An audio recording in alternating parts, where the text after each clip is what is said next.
Very good morning to our RANsquawk listeners. Welcome to the European rundown for Monday 25th of October.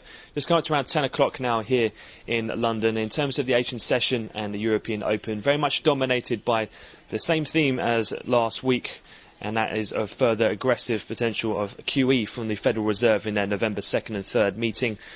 In terms of that expectation, it's been further fuelled by reports of a note from Goldman Sachs that came out overnight, and that did suggest of a further of $2 trillion that would need to be purchased in $500 billion to start with the first increment over a 6-month period.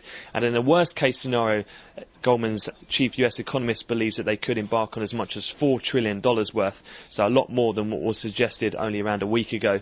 As such, then, the dollar index has already traded down sharply lower, around 0.75%, and it has lifted WTI crude futures up over $1, and spot gold has made gains of over 1.5%, so that has buoyed some of the European equities with basic materials outperforming. Consequently, euro-dollar and cable trading sharply higher as well.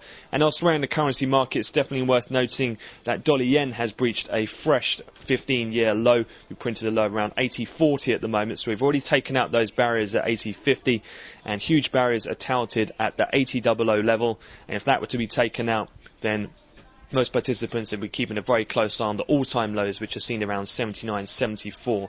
Still nothing heard from any of the Japanese officials, and no signs of any intervention yet from Japan, but something to keep a very close eye on. Looking forward, though, in terms of the rest of the session for economic data, no one major 130s from the US. We'll just have the Chicago Fed National Activity Index, a second-tier number. But we will also have later existing home sales for September. That'll be at 3 o'clock London, so that's 9 in Chicago. That concludes the European opening wrap. We'll have another update to come at the European cash equity close, but for the time being, I wish you all a great trading day.